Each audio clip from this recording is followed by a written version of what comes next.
podcast Suara Remaja Sterida bersama aku Hakia yang bakal nemenin kalian beberapa menit ke depan.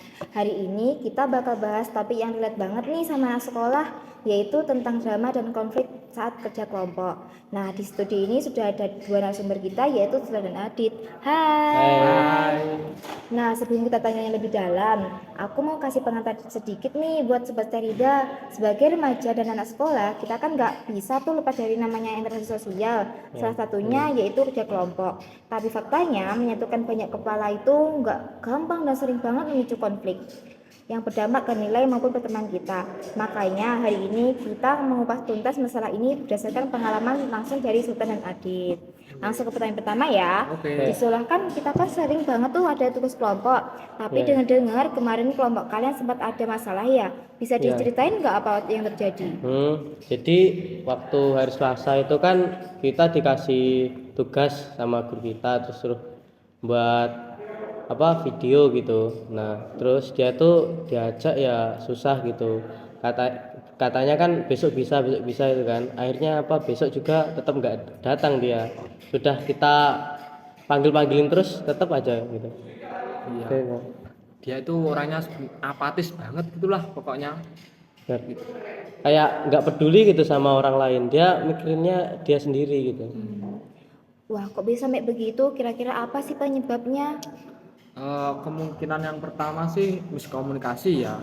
Karena kan ya orangnya itu sedikit menjauh lah dari teman-temannya gitu. Iya, diajak dia tuh kayak dengerin omongan orang lain tuh kayak nggak mau terima gitu. Ya, dan kemungkinan yang kedua itu nggak sama bestinya ya. Iya, nggak sama teman dekatnya kan. Biasanya kalau sekelompok sama teman dekat kan itu enak ya. Nah ini kebetulan di guru sama gurunya tuh diajak gitu. Jadi mungkin karena itu ada faktor juga sih. Berarti komunikasinya sempat macet ya. Pas komunikasinya sempat macet itu, emangnya sikap para anggota kelompok itu gimana sih? Ya, untuk anggota kelompoknya sendiri itu sudah mencoba berbagai cara ya. Salah satunya ya setiap hari menghubunginya tadi. Nah, terus tapi anaknya itu tetap acuh tak acuh ya. bikin alasan-alasan terus. Padahal itu kita tuh udah ngerencanain, udah sesuai struktur lah. Pokoknya udah ngerjain semua. Nah itu tinggal tugas dia gitu. Nah ternyata dia nggak aktif itu di kelompok. Terus ya jadinya gitu, yang anggota yang lain jadi perannya diambil juga. Iya. Menghadapi situasi egois kayak gitu, apa sih dampak langsung dari kelompok kalian? Banyak banget sih ya. Pertama ya itu nilai tugas jadi menurun kan karena ada batasan waktu gitu kan. Nah terus ya kadang gitu tugas juga malah nggak kekirim, jadi nggak ada nilai kelompok juga.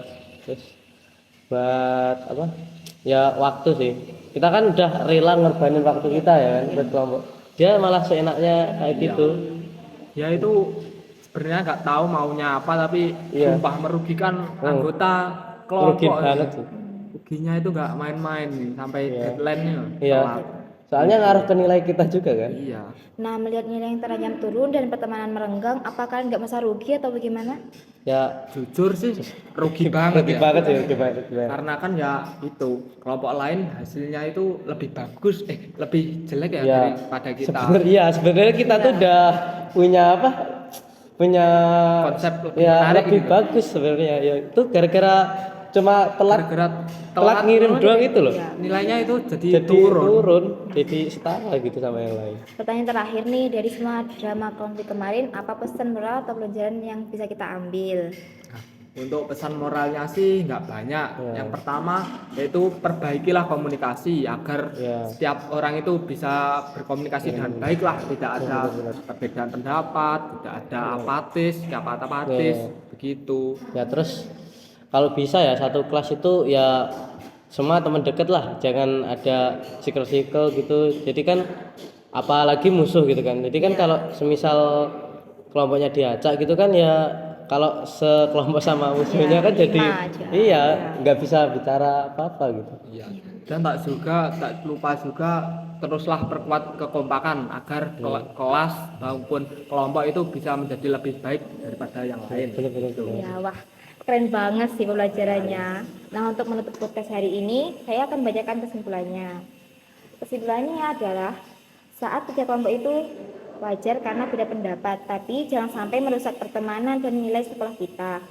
Lewat komunikasi yang terbuka dan rasa saling menghormati atau respect, semua masalah pasti ada jalan keluarnya. Yuk kita hargai teman sekelompok kita masing-masing. Aku Haji Andika Putri dan kru kelompok 8 pamit undur diri. Makasih semuanya. Sampai jumpa lagi di media sosial kelas kita dan selamat berkarya. Bye bye. Bye.